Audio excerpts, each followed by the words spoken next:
Hello students, मैं हूं जितेंद्र कुमार और आज आप लोगों के लिए जो टॉपिक है वो है वर्गीकरण। पाठ से ही संबंधित है।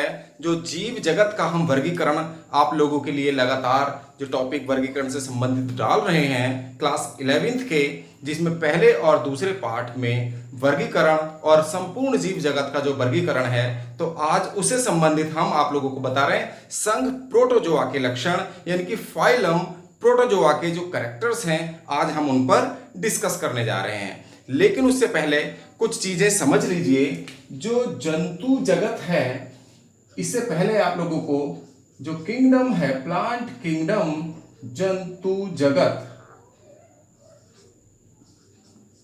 या जगत जंतु, इसको जंतु जगत, तो जंतु जगत को यानी कि जो किंगडम है हमारा एनिमेलिया,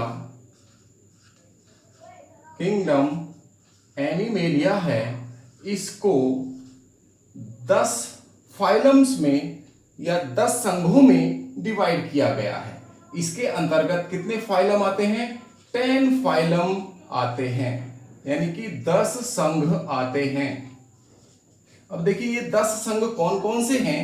पहला है संघ प्रोटोजोआ, संघ आएगा प्रोटोजोआ, तो प्रोटोजोआ संघ आएगा, यानी कि फाइलम है ये। संघ को क्या कहेंगे हम? फाइलम। तो फाइलम प्रोटोजोआ आ गया। और प्रोटोजोआ में कौन कौन से? अमीबा, पैरामीशियम, कौन कौन से एनिमल आते हैं? अमीबा है, पैरामीशियम है, यूग्लिना है, अमीबा, पैरामीशियम, यूग्लिना, प्लाज्मोडियम आदि जीव इसके अंतर्गत आते हैं। और उसके बाद देखिएगा दूसरा जो संघ है, देखिएगा दूसरा संघ आता है पोरीफेरा। दूसरा फाइलम क्या हो जाएगा? Phylum Porifera. तो देखिए दूसरा फाइलम हो जाएगा पोरीफेरा। और पोरीफेरा में यूप्लेक्टेला है। कौन कौन से प्राणी आते हैं? यूप्लेक्टेला है, साइकन है, साइकन को स्काइफा भी कह देते हैं, इसका दूसरा नाम है स्काइफा, साइकन या स्काइफा। और जितने भी स्पंजेस आते हैं, बात स्पंज है, तो स्पंजेस सब इसके अंतर्गत आते हैं। अब आता है देखिए फाइलम। अब हम सीधे फाइलम ना लिख करके, फाइलम नहीं लिखेंगे, तो तीसरा पॉइंट फाइलम ना लिख करके सीधा फाइलम का नाम लिखेंगे। और उसके बाद आता है सिलेंट्रेटा, सिलेंट्रेटा, सिलेंट्रेटा को हम दूसरा नाम देते हैं निडेरिया, भी इस संघ को कहा जाता है। तो इस संघ में निडेरिया भी आता है। और संघ सिलेंट्रेटा में कौन कौन से प्राणी आते हैं? जैसे हाइड्रा है, हाइड्रा जो है, ओबेलिया है, ओरेलिया है, ओबेलिया और ओरेलिया, तो ये प्राणी क्या हैं? सिलेंट्रेटा संघ के अंतर्गत आते हैं। हाइड्रा, ओबेलिया और ओरेलिया। ओरेलिया को हम समुद्री युद्धपोत भी कहते हैं। ओरेलिया को नहीं, फाइसेलिया को कहते हैं, सॉरी, इसको ध्यान रखिएगा। अब आता देखिए, हाँ, चौथा संघ आता है प्लेटीहेल्मिन्थीस, प्लेटीहेल्मिन्थीस। तो अगला संघ हो गया प्लेटीहेल्मिन्थीस। और इसके अंतर्गत टेपवार्म यानी कि एक तो आता है फैसियोला हिपेटिका, फैसियोला हिपेटिका, इसका मतलब है लीवर फ्लूक। इस प्राणी का नाम है लीवर फ्लूक या यकृत कृमि। और दूसरा प्राणी इसके साथ जो दूसरा आता है टीनिया सोलियम, टीनिया सोलियम इसके अंतर्गत आता है। और टीनिया सोलियम को कहते हैं हम टेपवार्म या फीता कृमि, इसके अंतर्गत आते हैं। अब देखिए चौथे के बाद आता है देखिए पांचवा है जो संघ आता है, इसमें आता है निमेट हेल्मिन्थीस, निमेट हेल्मिन्थीस। तो निमेट हेल्मिन्थीस के अंतर्गत कौन कौन से? एस्केरिस आता है और बुचरेरिया आता है, एस्केरिस और बुचरेरिया, बुचरेरिया, बुचरेरिया आता है। ये दोनों, इसको जून भी कहा जाता है। और इसके अलावा जो सिक्स्थ है हमारा, जो सिक्स्थ आएगा फाइलम, निमेट हेलमिंथीज के बाद आएगा संघ एनिलिडा, संघ एनिलिडा, जिसके अंतर्गत आता है अर्थवॉर्म यानी केंचुआ, फेरेटिमा पॉस्थुमा भी कहते हैं, इसका वैज्ञानिक नाम है अर्थवॉर्म का फेरेटिमा पॉस्थुमा, फेरेटिमा पॉस्थुमा। और दूसरा है लीच यानी कि जोंक, जिसे हम हिरुडिनेरिया भी कहते हैं। लीच का दूसरा नाम क्या है? हिरुडिनेरिया। लीच को हम हिरुडिनेरिया के नाम से भी, इसका एक वैज्ञानिक नाम है लीच का। और सेवेंथ जो संघ आएगा, सेवेंथ संघ आता है मोलस्का। तो इनको हम मोलस्का, और मोलस्का में आता है पाइला, सीपी, ये घोंगा होता है, सीपी है, तो पाइला आदि इस तरह के सीपी इसके अंतर्गत आते हैं। और उसके बाद आता है मोलस्का के बाद आर्थ्रोपोडा संघ। आर्थ्रोपोडा के अंतर्गत जितने भी कीट हैं, इंसेक्ट्स हैं, सब आर्थ्रोपोडा के अंतर्गत आते हैं। मक्खी, मच्छर, मस्का डोमेस्टिका मक्खी का नाम है, घरेलू मक्खी जो होती है मस्का डोमेस्टिका। इसके बाद हनी बी हो सकती है, हनी बी है, कॉकरोच है, ये सब इसके अंतर्गत। कॉकरोच का नाम पेरिप्लेनेटा अमेरिकाना होता है। और देखिएगा उसके बाद जो नमा है, जो नमा संघ है वो है इकाइनोडर्मेटा, इकाइनोडर्मेटा। तो इकाइनोडर्मेटा के अंतर्गत आती है एस्टीरियास। एस्टीरियास, एस्टीरियास का मतलब है स्टार फिश यानी कि सितारा मछली। तो जो स्टार फिश है वो इकाइनोडर्मेटा के अंतर्गत आती है। और 10वां संघ है कॉर्डेटा। तो कॉर्डेटा में कौन कौन से एनिमल्स आते हैं आप लोगों को ध्यान रखना चाहिए। ये सब आप रट्टा मार लेना कि किस फाइलम में कौन कौन से एनिमल्स आते हैं। जितने भी रीढ़ की हड्डी, इनकी विशेषता क्या है कि नोटोकॉर्ड जो है, इनमें सभी में नोटोकॉर्ड पाई जाएगी, यानी कि रीढ़ की हड्डी पाई जाती है। तो रीढ़ की या मेरु रज्जु भी कह देते हैं, रीढ़ की हड्डी या मेरु रज्जु, इसको मेरु रज्जु भी कह दिया जाता है। तो मेरु रज्जु किस में पाई जाएगी? सभी कॉर्डेट्स में पाई जाएगी। तो जितने भी आ जाएंगे, चाहे वो पक्षी हो, मेंढक हो, मछली हो, ठीक है, मानव हो, ये सब इसके अंतर्गत आ जाएंगे। स्तनधारी आ जाएंगे, गाय, भैंस, बकरी, मानव तक, ये सब कॉर्डेटा संघ में आ जाते हैं। और इसकी 5 क्लासेज हैं, 5 वर्ग हैं।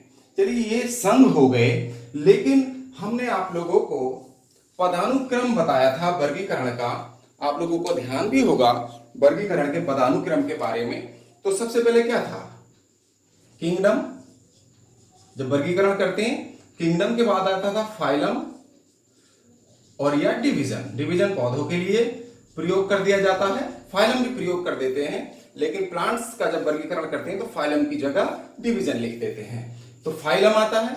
और तीसरे स्थान पर फाइलम के बाद क्लास आता है, क्लास के बाद ऑर्डर आता है, ऑर्डर के बाद आता है फैमिली, और फैमिली के बाद जीनस, और जीनस के बाद जो आता है वो आता है स्पीशीज। इस प्रकार ये पदानुक्रम है वर्गीकरण का, किसके बाद कौन सी चीज लिखी जाती है जब हम वर्गीकरण करते हैं। तो आप समझ लीजिए किंगडम 2 ही होते हैं, या तो किंगडम 5 जगत बनाए, किसने बनाए थे 5 जगत? R.H. विटेकर ने, हमने आप लोगों को ये बताया। तो R.H. विटेकर ने 5 जगत बनाए थे। लेकिन किंगडम या तो एनिमल होगा, प्लांट होगा, फंजाई होगा, या मोनेरा होगा, या प्रोटिस्टा, ये R.H. विटेकर ने बनाए थे। लेकिन मेनली ये प्लांट या एनिमल किंगडम होते हैं मोस्टली। तो समझ लीजिए, तो सभी जो किंगडम होंगे, तो किंगडम के अंतर्गत विभिन्न प्रकार के फाइलम आते हैं। विभिन्न फाइलम किसके अंतर्गत आएंगे? किंगडम के अंदर जितने भी फाइलम होंगे सभी, अभी हमने 10 के 10 फाइलम बताए, तो ये 10 के 10 जो फाइलम है, संघ है, वो जगत के अंतर्गत आते हैं। तो जंतु जगत है, तो जंतु जगत में कितने सारे के सारे फाइलम आ गए। उसके बाद ये फाइलम के अंदर, तो फाइलम किसे कहेंगे? संघ। तो संघ के अंतर्गत सभी कक्षाएं रखी जाती हैं। और कक्षा में यानी कि वर्ग में क्या क्या रखा जाता है? विभिन्न जितने भी ऑर्डर हैं, क्रम है या गण है, तो इन क्रम या गण भी कह देते हैं हिंदी में। तो विभिन्न गणों को या क्रमों को क्लास में रखा जाता है। और विभिन्न फैमिलीज को ऑर्डर में रखते हैं और जीनस को फैमिली में रखते हैं और स्पेसीज जीनस के साथ आती है। जीनस के बाद स्पेसीज आती है, ये बात ध्यान रखिएगा। तो इस प्रकार से हम पदानुक्रम या वर्गीकरण करते हैं। आप लोगों को मुझे लगता है ये टॉपिक समझ में आ गया होगा।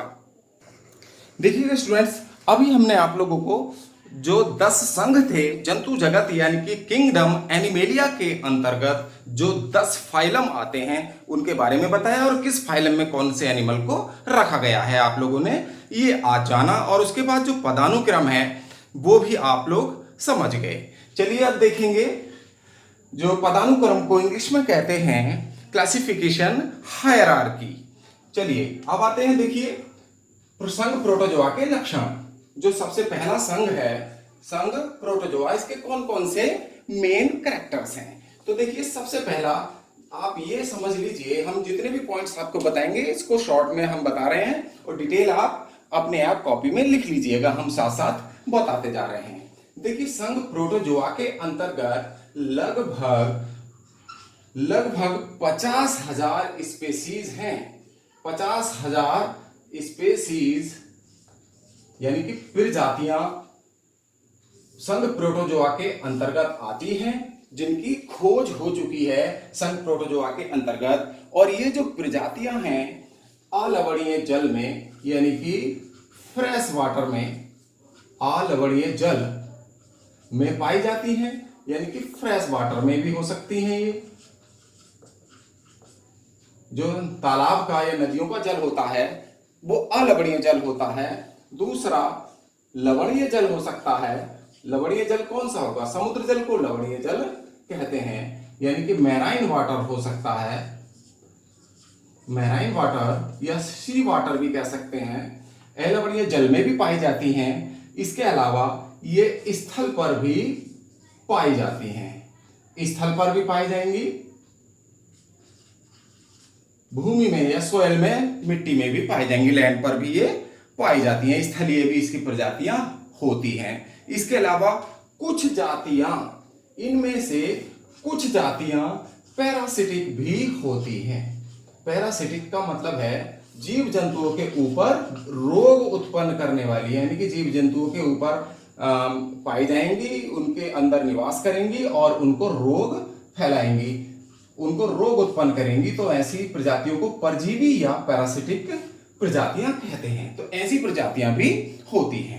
दूसरा इसका जो पॉइंट आता है, देखिएगा ये यूनिसेलुलर होती हैं। कैसी होती हैं? यूनिसेलुलर। प्रोटोजोआ के अंतर्गत जो जीव होंगे वो कैसे होंगे? यूनिसेलुलर। यूनिसेलुलर का मतलब होता है एक कोशिकीय होंगे। एक कोशिकीय का मतलब है एक कोशिकीय जिनका शरीर एक ही कोशिका से बना होगा। ये जो अंडा है, अंडा भी एक कोशिका है, तो एक ही कोशिका से जिनका शरीर बना होगा वो यूनिसेल्ड कहलाएंगे, यूनिसेलुलर ऑर्गेनिज्म होंगे। अगली बात है इसमें, ये माइक्रोस्कोपिक होते हैं।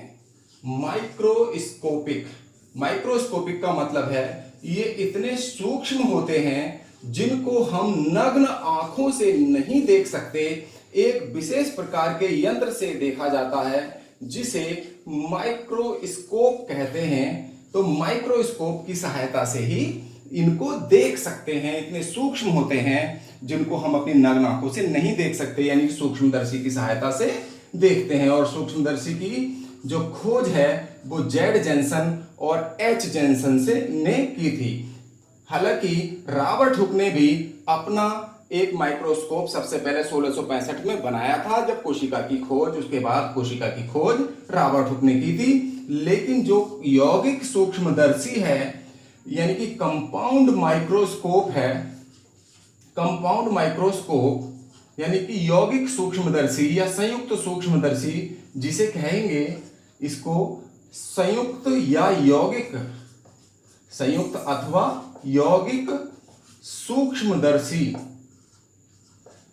इसकी खोज जेड जेनसन और एच जेनसन दो ब्रदर्स ने की थी, और एच जेनसन ने, तो ये दो भाइयों ने इसकी खोज की थी कंपाउंड माइक्रोस्कोप की। इसलिए इसको जो माइक्रोस्कोपी के जीव हैं संघ प्रोटोजोआ के, इनको माइक्रोस्कोप की सहायता से ही देखा जाता है। जबकि जो इलेक्ट्रॉन माइक्रोस्कोप है उसकी खोज किसने की थी, इससे संबंधित सवाल आ गया है तो इसको भी बताते चलते हैं। इलेक्ट्रॉन माइक्रोस्कोप की खोज किसने की थी, तो वो की थी नॉल एंड रस्का ने। नॉल एंड रस्का ने इलेक्ट्रॉन माइक्रोस्कोप यानी कि इलेक्ट्रॉन सूक्ष्मदर्शी की खोज की थी और इलेक्ट्रॉन माइक्रोस्कोप से हजारों गुना बड़ा करके चित्र दिखाया जा सकता है किसी भी सूक्ष्म जीवधारी का। अब देखिए नेक्स्ट है, ये सबसे प्रीमिटिव होते हैं। चौथा पॉइंट है, ये क्या है, प्रीमिटिव ऑर्गेनिज्म है यानी कि आद्य जीव हैं, सबसे पहले आने वाले। ये प्रीमिटिव ऑर्गेनिज्म कहे जाते हैं, आदि जीव भी इनको कहा जाता है, जो संघ प्रोटोजोआ के प्राणी हैं। सब तो संघ प्रोटोजोआ में कौन कौन से प्राणी, ये हम पहले भी बता चुके, अमीबा, पैरामीशियम, यूग्लिना, प्लाज्मोडियम आदि। तो ये सब क्या है, प्रीमिटिव ऑर्गेनिज्म कहे जाते हैं। अगला है, इनके शरीर पर, इनका जो शरीर है जिस आवरण से घिरा होता है उस आवरण को क्या कहते हैं, पेलिकल कहा जाता है। मान लो ये अमीबा हमने बनाया तो इसका जो शरीर है वो किससे होगा, जो आवरण इसके ऊपर चारों ओर होगा उसको हम पेलिकल कह देते हैं। फिर आता देखिए नेक्स्ट जो पॉइंट है कि पेलिकल के बाद, आवरण के बाद आता है, इनमें क्या है, ये यूनिन्यूक्लिएट या मल्टी न्यूक्लिएटेड हो सकते हैं। ये या तो ये जीवधारी कैसे होंगे, यूनिन्यूक्लिएटेड या मल्टी न्यूक्लिएटेड हो सकते हैं अथवा मल्टी न्यूक्लिएटेड, यानी कि यूनिन्यूक्लिएटेड का मतलब है एक केंद्रकी, इनमें एक केंद्रक वाले जीव भी होते हैं, और मल्टी न्यूक्लिएटेड का मतलब है बहु केंद्रकी, यानी कि बहुत सारे केंद्रक वाले। और इनमें जो केंद्रक हैं ये मोनोमॉर्फिक या बाइमॉर्फिक भी हो सकते हैं। जो केंद्रक होगा न्यूक्लियस, इनके अंदर न्यूक्लियस होंगे केंद्रक, ये दोनों प्रकार के हो सकते हैं। मोनोमॉर्फिक का मतलब है एक रूपी, यानी कि एक जैसे, ये एक जैसे भी हो सकते हैं जैसे अमीबा में, और बाइमॉर्फिक भी हो सकते हैं। बाइमॉर्फिक का मतलब है द्विरूपी, यानी कि दो प्रकार के केंद्रक हो सकते हैं। अगर हमने ये अमीबा बनाया तो अमीबा में जो ये केंद्रक, अगर हमने ये अमीबा नहीं और भी मल्टी न्यूक्लिएटेड स्ट्रक्चर होती हैं, तो अगर हमने मल्टी न्यूक्लिएटेड स्ट्रक्चर बनाई तो इसमें क्या है, ये केंद्रक क्या है, एक ही तरह के होंगे, तो ये मोनोमॉर्फिक कहलाएंगे। लेकिन जो पैरामीशियम है, पैरामीशियम में दो प्रकार के केंद्रक पाए जाते हैं, एक बड़ा और एक छोटा। बड़े को मैक्रोन्यूक्लियस कहते हैं, गुरु केंद्रक, और छोटे वाले को माइक्रोन्यूक्लियस कहते हैं, यानी कि लघु केंद्रक। तो इसमें दो प्रकार के, यानी कि बाइमॉर्फिक केंद्रक इसमें पैरामीशियम में पाए जाते हैं। तो इस स्थिति को हम बाइमॉर्फिक कहते हैं। इन संघ प्रोटोजोआ के प्राणियों में जो लोकोमोशन होता है, लोकोमोशन यानी कि जो गति पाई जाती है, तो वो जो गति है प्रचलन कह सकते हैं। प्रचलन या गति, ये गति किस प्रकार करते हैं, तो नेक्स्ट पॉइंट ये हो जाता है।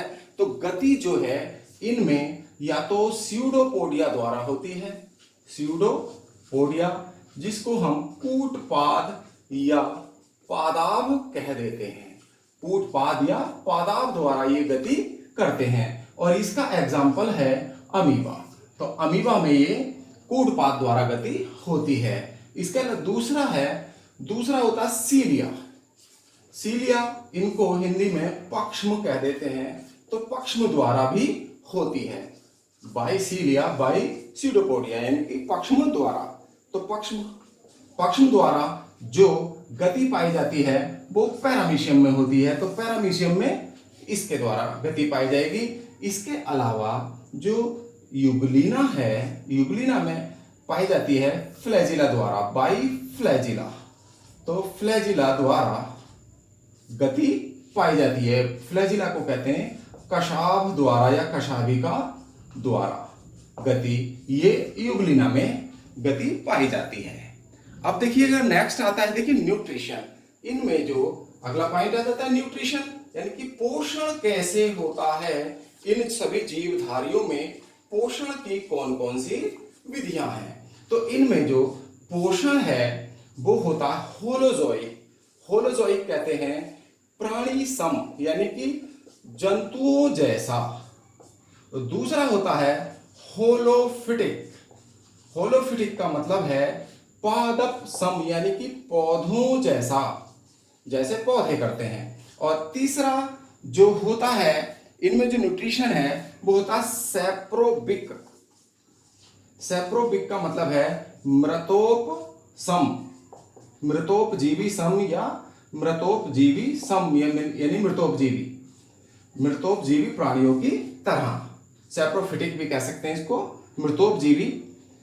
और अगला होता है पैरासिटिक, यानी कि परजीवियों की तरह, यानी कि दूसरे जीव पर रहेंगे, उसके अंदर रहेंगे और उसी को नुकसान पहुंचाएंगे। तो ये न्यूट्रिशन की इसकी विधियां हैं। प्राणी सम अमीबा में देखिए किस प्रकार, जैसे मान लीजिए अमीबा है, अमीबा के कांटेक्ट में कोई एल्गी आदि आता है। अमीबा के कांटेक्ट में, ये अमीबा की हमने संरचना बनाई और अमीबा के कांटेक्ट में मान लीजिए यहाँ पर कोई एल्गी या कार्बन का पार्टिकल आ जाता है, तो इसकी जो पहली किल है, जो इसकी झिल्ली है, तो ये मेम्ब्रेन क्या होती है, उसको एक प्याले जैसी संरचना बना लेती है। यहां अंदर की ओर धंस जाएगी और एक कप लाइक स्ट्रक्चर बना लेगी, कप शेप स्ट्रक्चर बन जाती है।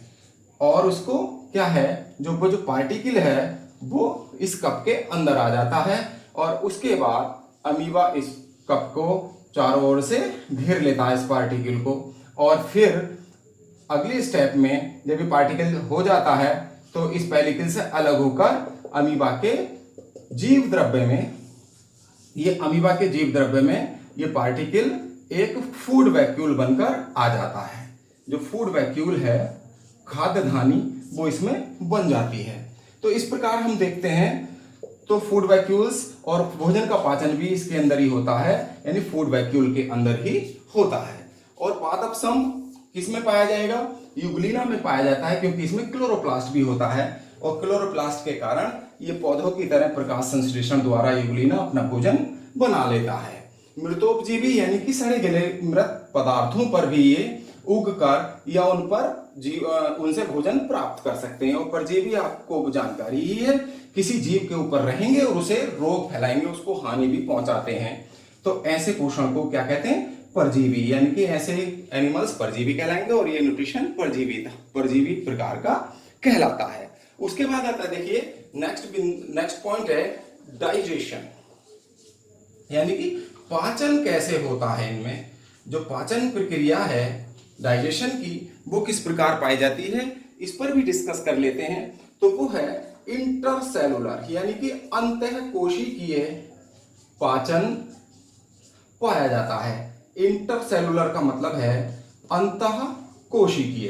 तो अंतःकोशिकीय पाचन इसमें देखने को मिलता है, यानी कि कोशिका के अंदर, ये कोशिका है पूरी एक, और कोशिका के अंदर ही क्या हो रहा है, डाइजेशन होता है उसी कोशिका के अंदर, इसीलिए इसको अंतःकोशिकीय पाचन कहते हैं। फिर आता है देखिए रेस्पिरेशन। नेक्स्ट पॉइंट है इसका रेस्पिरेशन, यानी कि श्वसन। ये जीवधारी श्वसन किस प्रकार करते हैं। तो ये जो जीवधारियों की जो बाहरी सतह है, जिसे हम पेलिकल कह रहे हैं, तो इस सतह द्वारा जो बॉडी सरफेस है, तो बॉडी सरफेस से ये विसरण द्वारा, यानी कि बाय डिफ्यूजन, डिफ्यूजन कहते हैं विसरण। तो विसरण द्वारा क्या करते हैं, ये श्वसन करते हैं। विसरण प्रोसेस द्वारा श्वसन इनमें होता है। और विसरण क्या है, आप लोगों को जानकारी होगी, जब कोई अलग अलग सांद्रता वाले द्रव हैं, यानी अधिक सांद्रता वाला द्रव ये है, और ये कम सांद्रता वाला द्रव है। तो जब कम सांद्रता वाले और अधिक सांद्रता वाले घोल एक दूसरे के पास रखे जाते हैं तो अधिक सांद्रता वाला घोल कम सांद्रता वाले घोल की ओर बहने लगता है। इसे हम क्या कहते हैं? डिफ्यूजन कहते हैं। तो इसी डिफ्यूजन प्रोसेस से ये है पानी के बाहर ये क्या करता है? गाढ़ा घोल है और इधर क्या है? पतला। तो इधर पतले घोल की ओर डिफ्यूजन द्वारा ये श्वसन करते हैं। चलिएगा नेक्स्ट पॉइंट देखते हैं। अब आता देखिए एक्सक्रीशन। नेक्स्ट पॉइंट है इसमें एक्सक्रीशन यानी उत्सर्जन। तो उत्सर्जन के लिए इसमें एक अंग होता है जिसका नाम है कॉन्ट्रैक्टाइल वैक्यूल। इन जीवधारियों में कॉन्ट्रैक्टाइल वैक्यूल पाई जाती है, जबकि प्लाज्मोडियम में यह अनुपस्थित रहती है। इसको ध्यान रखिएगा, यूग्लिना में भी होगी, पैरामीशियम में भी होगी, अमीबा में भी होगी, लेकिन प्लाज्मोडियम में कॉन्ट्रैक्टाइल वैक्यूल का अभाव होता है। इसको हम कहते हैं संकुचनशील धानी यानी कॉन्ट्रैक्टाइल वैक्यूल। तो कॉन्ट्रैक्टाइल वैक्यूल उत्सर्जन का कार्य करती है और साथ ही साथ जो अमीबा है, क्योंकि अमीबा पैरामीशियम ये सभी जलीय प्राणी हैं, जल में रहते हैं, एक्वस एनिमल हैं, तो इसमें जब जल में रहेंगे तो आवश्यकता से अधिक जल पेलिकल से अंतःपरासरण द्वारा बहुत सारा जल जब इसके अंदर चला जाएगा तो इसकी मृत्यु हो सकती है, मर सकता है।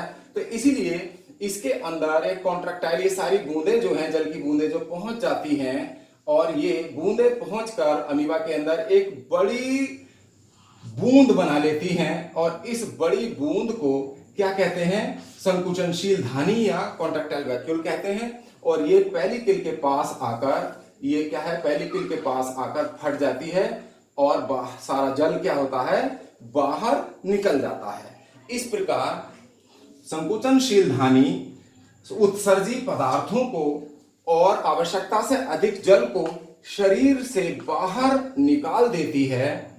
इसको हम परासरण नियंत्रण, इस प्रोसेस को परासरण नियंत्रण भी कहते हैं। परासरण नियंत्रण या जल संतुलन कहते हैं। जल संतुलन, आवश्यकता से अधिक जल को शरीर से बाहर निकालना, और इसको इंग्लिश में कहते हैं ऑस्मो रेगुलेशन। इस प्रोसेस को कहा जाता है, इसको ऑस्मो रेगुलेशन भी कहते हैं। तो इसके साथ जल नियंत्रण के साथ साथ जो उत्सर्जी पदार्थ हैं वो भी शरीर से बाहर निकाल दिए जाते हैं। इसके बाद आता है जो लास्ट पॉइंट है रिप्रोडक्शन, यानी कि ये किस प्रकार से जनन करते हैं। इनमें जनन कौन कौन सी विधियों द्वारा होता है? इसमें जनन एसेक्सुअल और सेक्सुअल दोनों मेथड से होता है। एसेक्सुअल रिप्रोडक्शन भी इसमें पाया जाता है और सेक्सुअल रिप्रोडक्शन भी प्रोटोजोआ संघ के प्राणियों में पाया जाता है। इसको समझिएगा। तो जो एसेक्सुअल रिप्रोडक्शन है और सेक्सुअल रिप्रोडक्शन, सेक्सुअल रिप्रोडक्शन होता है बाय कंजुगेशन, यानी कि जो लैंगिक जनन है वो संयुग्मन द्वारा होता है। लैंगिक जनन किसके द्वारा होता है? कंजुगेशन द्वारा, यानी कि संयुग्मन द्वारा लैंगिक जनन पाया जाता है। और जो अलैंगिक जनन है बडिंग द्वारा होता है, यानी कि मुकुलन द्वारा बडिंग का मतलब होता है जैसे कि कोई शरीर के बाहर कोई आउटग्रोथ निकल आए और ये शरीर से बाहर हो जाएगी, मतलब ये शरीर से अलग हो जाएगी और इससे एक नया प्रोटोजोआ बन जाएगा, यानी कि कोई नया जीव बन जाता है, तो इसको बडिंग कहते हैं। फिर दूसरा आता है, दूसरी विधि है इसकी बाइनरी फिशन। बाइनरी फिशन का मतलब है द्विविभाजन, यानी कि जीवधारी का दो भागों में बंटना। तो द्विविभाजन द्वारा भी इसमें जनन होता है। ये अमीबा ही मान लीजिए, इसके शरीर के क्या हो जाएंगे? दो भागों में ये बंट जाएगा और इससे दोनों भागों से दो नए अमीबा बन जाएंगे। इसको बाइनरी फिशन कहेंगे। और इसके अलावा बाइनरी फिशन के बाद आता है मल्टीपल फिशन। मल्टीपल फिशन द्वारा भी रिप्रोडक्शन होता है। और मल्टीपल फिशन का मतलब क्या है? बहुविखंडन, मल्टीपल फिशन, यानी कि कोई भी जीव अपने अनेक भागों में या टुकड़ों में बढ़ जाए और प्रत्येक टुकड़े से फिर नया जीव बन जाता है। इसको क्या कहते हैं? बहुविखंडन या विखंडन विधि। आप लोगों ने आज ये टॉपिक समझा। देखिए, संघ प्रोटोजोआ के लक्षण यहां समाप्त होते हैं। और आज आप लोगों को ये टॉपिक कैसा लगा? पसंद आया तो लाइक कीजिए, शेयर कीजिए, और जिन स्टूडेंट्स ने अभी तक हमारे चैनल को सब्सक्राइब नहीं किया है वो आज ही हमारे चैनल को सब्सक्राइब कर लें और बेल आइकन का बटन भी दबा दें, जिससे आने वाले वीडियोस की नोटिफिकेशन आपको समय से मिलती रहे। आपका बहुत बहुत धन्यवाद। आपका मंगल हो।